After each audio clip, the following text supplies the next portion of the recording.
1:32, sempre adiante, segunda carta de Pedro, capítulo 2, versículo 19. Porque de quem alguém é vencido, do tal faz-se também escravo.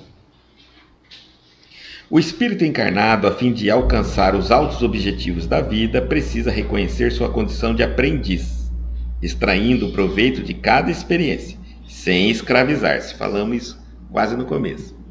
O dinheiro ou a necessidade material, a doença e a saúde do corpo são condições educativas do imenso valor para os que saibam aproveitar o ensejo de elevação em sua essência legítima. Infelizmente, porém, de maneira geral, a criatura apenas reconhece semelhante verdade quando se abeira da transformação pela morte do corpo terrestre. Raras pessoas transitam de uma situação para outra com a dignidade devida. Comumente, se um rico é transferido a lugar de escassez, dá-se a tão extremas lamentações que acaba vencido, como servo miserável da mendigância. Se o pobre é conduzido a elevada posição financeira, não raro se transforma em ordenador insensato, escravizando-se à extravagância e à tirania. É imprescindível muito cuidado para que as posições transitórias não paralisem os voos da alma. Guarda a retidão de consciência e atira-te ao trabalho edificante. Então, a teus olhos, toda situação representará a oportunidade de atingir o mais alto e o mais além. Essa aqui vai fechar tudo que a gente falou já, né? Tá fechando. Porque ele está falando exatamente o que nós temos que fazer nessa existência. Ele está dizendo que assim, o espírito encarnado, a fim de alcançar os altos objetivos da vida, ele precisa reconhecer sua condição de aprendiz, extraindo proveito de cada experiência sem escravizar. Você veio no mundo explorar o mundo, dominar as coisas, usar as coisas, possuir as coisas, mas não ser possuído pelas coisas. Quando que eu sei uma coisa? E a outra? Possuir é quando eu tenho uma coisa, vamos supor assim, um objeto material. Eu tenho um dinheiro, eu vou lá e compro. Ser possuído é quando eu luto para ter dinheiro, me mato de trabalhar para comprar. Aí eu estou possuído. Eu preciso daquilo. Compreenderam?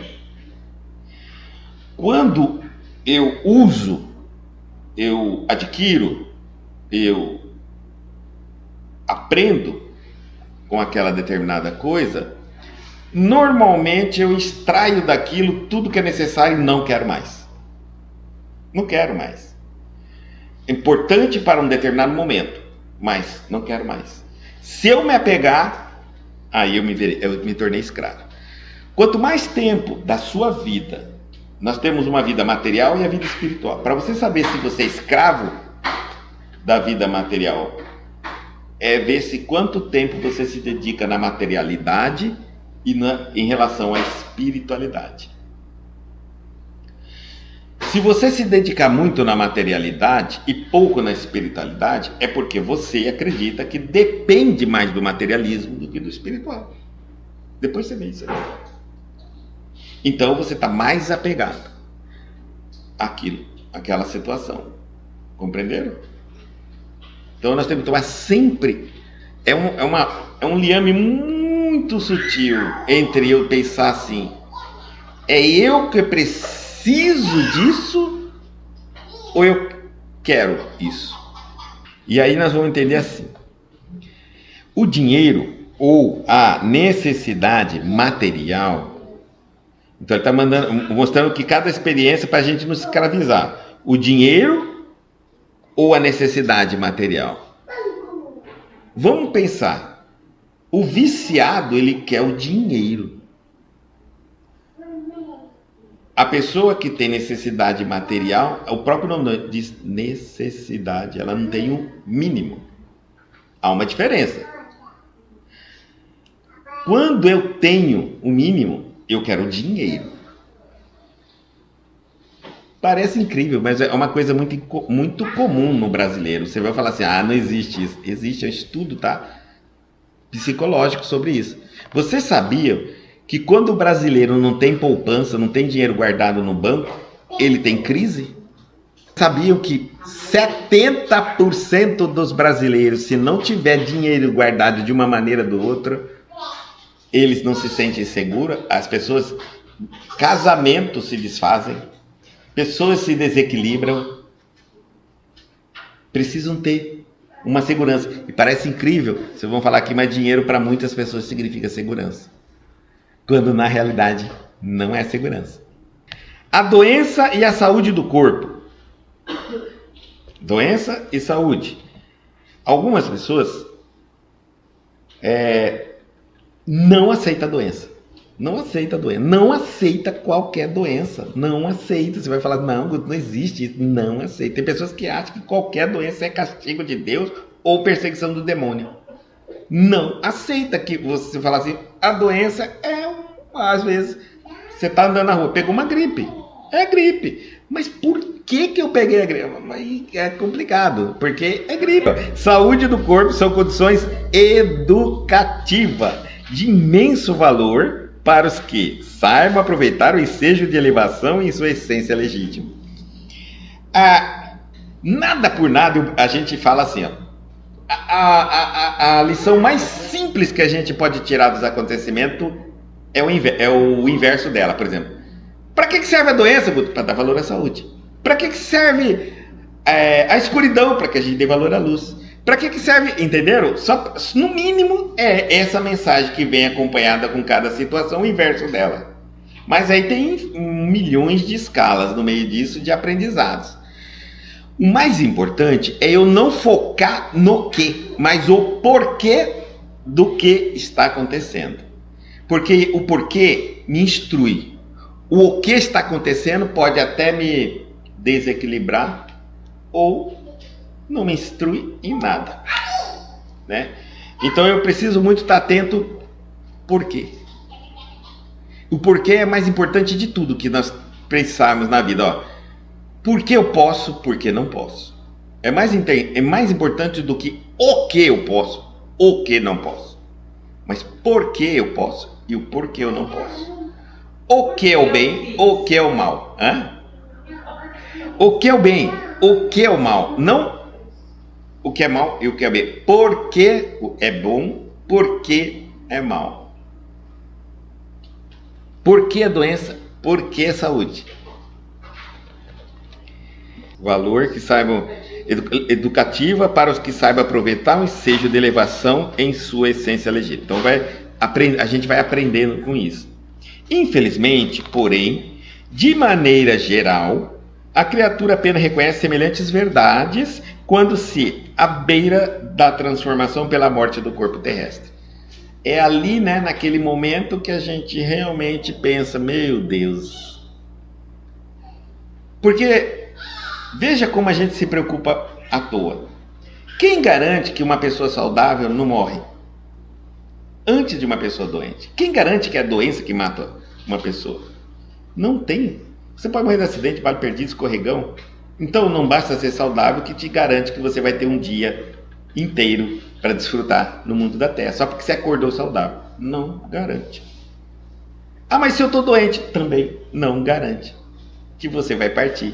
Aliás, eu brinco com as pessoas, morrer, gente, é uma porta de privilégios. Não é para todo mundo que pode morrer, não. Quando quer, por isso que é só Deus que abre essa porta. Não é um privilégio? Se ela fosse assim, então qualquer um de nós poderíamos fazer isso. Não fazemos, não conseguimos. Mas e o suicídio? Suicídio não é isso? A pessoa vai lá e se mata? Não, estou falando de morte. Não estou falando de se matar. Matar qualquer um pode se matar, mas morrer não vai acontecer isso. Nesse sentido, a morte que eu estou falando aqui é desprendimento do espírito dos laços do corpo. Isso sim, ele morreu. Caso contrário, ele mata o corpo e continua preso no corpo que ele acabou de destruir. Até que a vida dele tenha o tempo suficiente para se desprender, como era planejado. Tá certo? Então não é a morte. Ele se matou. Raras pessoas transitam. A Viviane está dizendo assim, nossa própria consciência não deixa esquecer os erros. a pior julgadora. Isso ela é verdade. Isso é verdade. Se a gente quer um lugar onde julga, é a nossa consciência. E a nossa consciência, ela deve ser trabalhada com perdão, com paciência e com tolerância. E como que eu faço isso? Tendo isso com os outros. Porque se você não tiver com os outros, quando for a sua vez de ser analisado pela tua consciência, você será medido com a mesma medida que medires. Então, se você julgou alguém errado ou pesado demais, você se vê naquele quadro, naquela situação, você vai ser duro com você. Duro. Por isso que às vezes a gente, quando as pessoas falam assim, eu sei que eu não deveria me culpar, mas eu me culpo. E a gente fala assim, não se culpe tanto. Aí a pessoa fala, mas eu me culpo. A verdade, qual que é o trabalho para se fazer isso? Você precisa praticar perdoar pessoas que praticam isso. Esse é um grande exercício. Quando está fora de você é mais fácil. Perceba que o seu olhar em relação às pessoas que fazem ou fizeram o erro que você fez, perceba como você pensou. Perceba como você é pesado, como você é julgador. Enquanto você não libertá-las do seu julgamento, você não se liberta. Então a gente educa a nossa consciência trabalhando nas pessoas aqui fora. Por isso que a gente precisa conviver com as pessoas, não pode vir para o monastério e tentar viver isolado de todo mundo, porque lá vai ser evoluído. Não vai. Não vai evoluir, porque não tem como você treinar fora de você. Raras pessoas transitam de uma situação para outra com dignidade de vida. Ele está indo assim, muito poucas transitam da vida para a vida espiritual com dignidade. É verdade. A maioria de nós vai tudo para um umbral. Sem dignidade. Nós estamos em um minuto, eu tenho um nome, eu tenho uma profissão, eu tenho um status, eu tenho uma casa, eu tenho carro, eu tenho família. Em um minuto, eu estou lá na lama, jogado num lugar todo cinzento. Você sabe o que é isso? O que é um contraste disso? Que não volta mais. Que você pode chorar, você pode gritar, acabou. Um minuto, não é um minuto, um segundo. Um segundo. Então, poucos, ele está falando, conseguem manter um segundo de dignidade para ir para a vida espiritual. Por quê? Porque nós não trabalhamos essa dignidade para a morte. A gente só trabalha para o mundo físico. E como morrer é deixar o mundo físico, não trabalhando nada para o outro lado. Lá do outro lado é lama mesmo. André Luiz, um médico famoso, conhecido, procurado, pai de família, bababá. Em um segundo, uma lama, 8 anos jogado. Nada, você está entendendo? Nada. Para onde nós vamos? Nada de tudo isso que nós estamos vendo aqui tem valor. Por que acontece isso conosco? Porque nós não criamos valores a respeito de nós. O mundo te deu valor.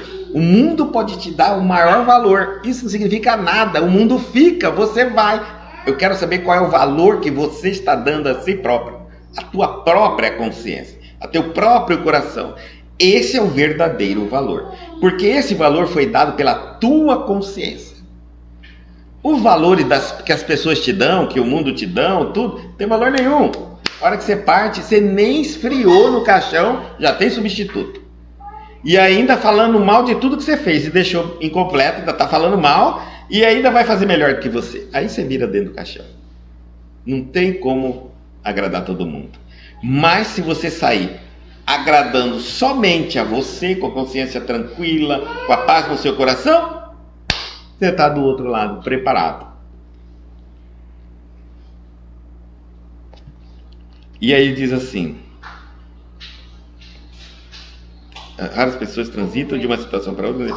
Comumente, se um rico é transferido a um lugar de escassez, ele dá-se a tão extrema lamentações que acaba vencido, como sendo miserável da mendicância. Olha, aqui eu vou falar uma coisa para vocês. Eu não entendi essa história do mendigo. Eu não entendi. Toda vez que eu vi um mendigo, eu não conseguia compreender como um ser humano permite chegar naquele nível ali. Um mendigo que às vezes ele não tinha nada, ele teve 2 pernas, 2 braços, cabeça, sentado no chão, largado ali no... Como?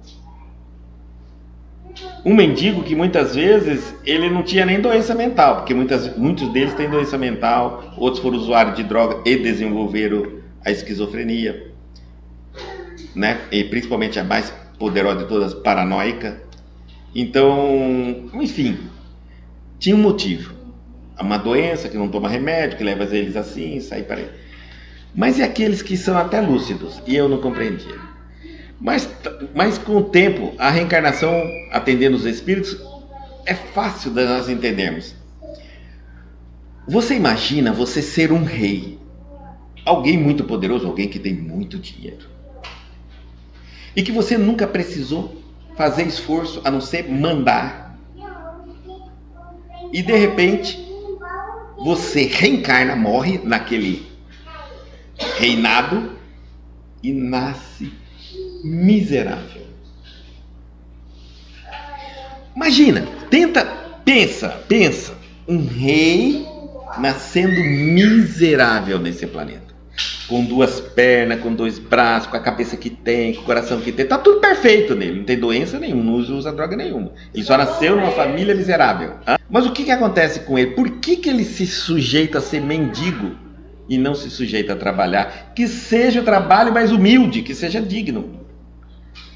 Revolta. Ele não aceita a condição que ele está. Ele não aceitava isso nem quando ele era rei, a trabalhar. Ele aceitava comandar, mas ele não aceitava receber ordem, ele não aceitava trabalhar, ele não aceitava muita coisa, passar necessidade. É isso que ele vai viver na Terra, mas não para trabalhar por ele, o que ele não trabalhou lá, explorou outros. Ele veio para aceitar, receber as consequências do esforço dele e não explorar ninguém. Enfim, tudo. Como ele está, como nós estamos falando, não preparou-se para morrer. Quem não se prepara para morrer, muitas vezes não se prepara nem para reencarnar, tá? Não se prepara para reencarnar. Porque um rei morre, vai para o umbral, na lama, no sofrimento, na dificuldade, lá ele vive revoltado. O que fizeram com ele? Reencarna, já está revoltado. Ele só continua a ser na Terra o que ele foi lá, mendigo. Só mudou a roupa e o corpo. Compreenderam? Mendigo. Até que ele entenda que ele pode, sim, não sendo rei, não tendo dinheiro, não tendo poder, ser digno na vida. E ainda cheio de obsessão, os coitados, né? Porque de todo mundo que ele maltratou como rei, às vezes ele renasce ainda miserável, cheio de obsessão. E aí, muitos deles, para ter paz na terra, quando reencarna dos seus algozes, que eram vítimas no passado, eles pedem a Deus a esquizofrenia. Eles pedem, porque eles não aguentam mais a perseguição dos tiranos na espiritualidade. Então, quando eles reencarnam naquele corpo doente, tudo miserável, eles falam assim, eles estão se escondendo do passado. Porque os algozes não vão procurar o rei no mendigo. E se procurar? Difícil vai ser encontrar, porque como ele está esquizofrênico, a mente dele é segmentada de pensamento. Já viu como pensa? A mente de uma pessoa esquizofrênica, ela não é totalmente linear. ela é mais segmentada, ou seja, ela manda alguns pulsos, ideias, perseguições, contradições, ela não para num ponto único, ela não tem uma sequência. Eu estou dizendo aqui a esquizofrenia grave, paranoica. A outra esquizofrenia tratando, está ficando bem, a medicina está evoluindo. A paranoica tem momentos de disparos assim, sem conexões. Isso faz bom, porque ele se mantém escondido dos seus algozes. Mas os algozes encontram, porque uma hora ou outra ele fica normal. Toda doença mental tem momento de lucidez. E no momento da lucidez, ele fala, sabe o que ele pensa quando ele volta? Como que eu estou miserável? Que Deus é esse? Que vibra toda a revolta que ele tinha. E isso emite o pensamento dele e os algozes deles encontram ele novamente. E aí ele mergulha na esquizofrenia e vai ser obsediado. Para muitos, você vê eles andando na rua, falando, xingando, jogando pedra. É louco. Esquizofrenia, sim. Mas nem sempre a quem eles estão atacando pode ser seus algozes do passado. É uma misericórdia de Deus. Se é pobre e é conduzida a uma elevada posição financeira, não raro se transforma em ordenador insensato, escravizando-se à extravagância e à tirania. Pronto, vocês já responderam tudo que nós temos hoje no poder.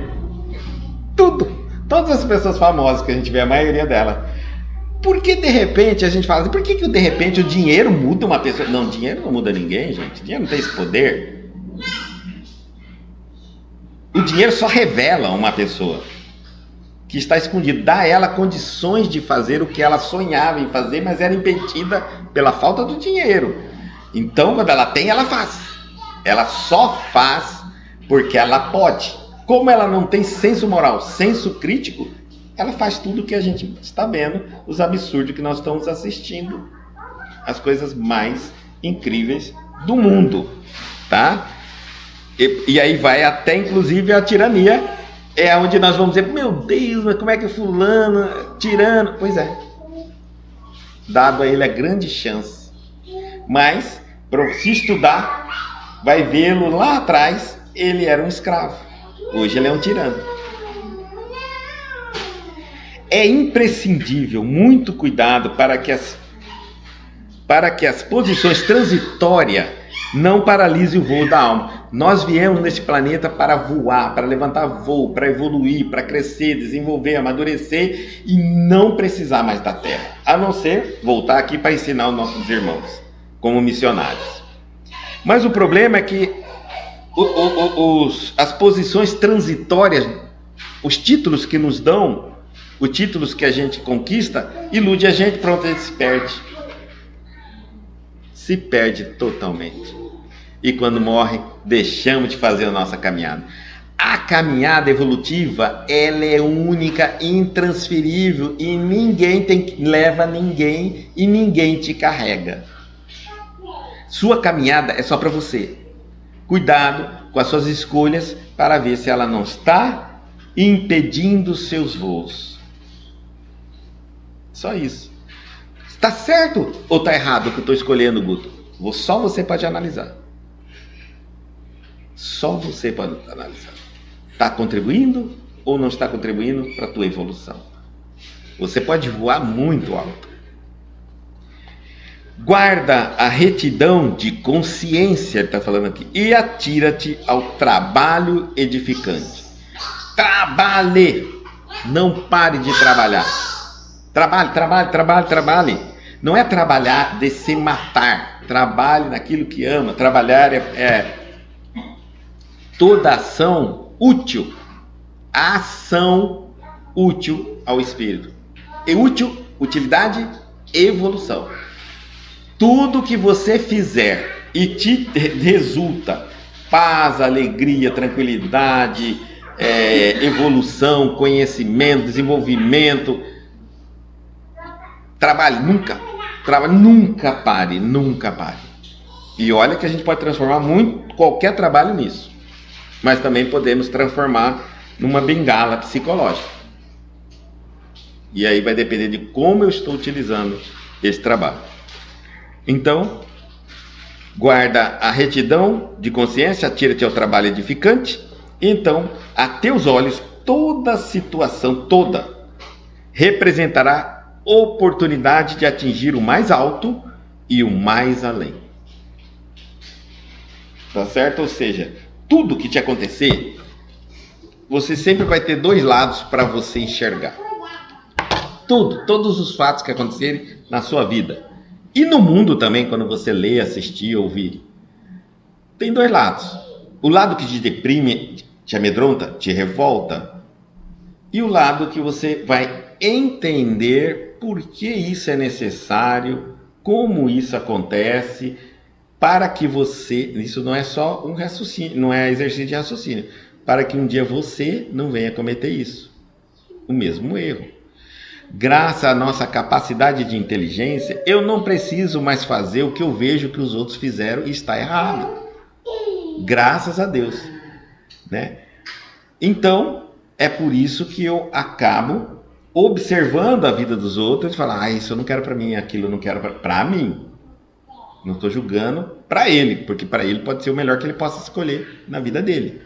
Mas para você, quando você se ama, a ideia é um olhar, não foi assim na lição falou, voltado para si mesmo. O olhar está sempre analisando sua vida. Isso é lindo, maravilhoso, mas não quero para mim. Isso é bom, mas não quero para mim. Isso ninguém gosta, mas eu quero para mim. Isso ninguém valoriza, mas eu quero para mim. Porque a escolha é só em relação a mim. E eu sou o presidente diretor da minha única empresa e a mais importante empresa do mundo. Chama Sua Vida. E ninguém vai dirigi-la, ninguém vai gerenciá-la, ninguém vai dominá-la. Então você tem que saber fazer boas escolhas. Porque você vai prestar conta. A empresa presta conta do imposto de renda. Você vai prestar conta para a sua consciência do que você fez, das oportunidades da vida, da sua inteligência, da sua liberdade, de tudo. Tudo é prestado conta, na verdade, para você. Não tem ninguém lá fora cobrando isso de nós. É você.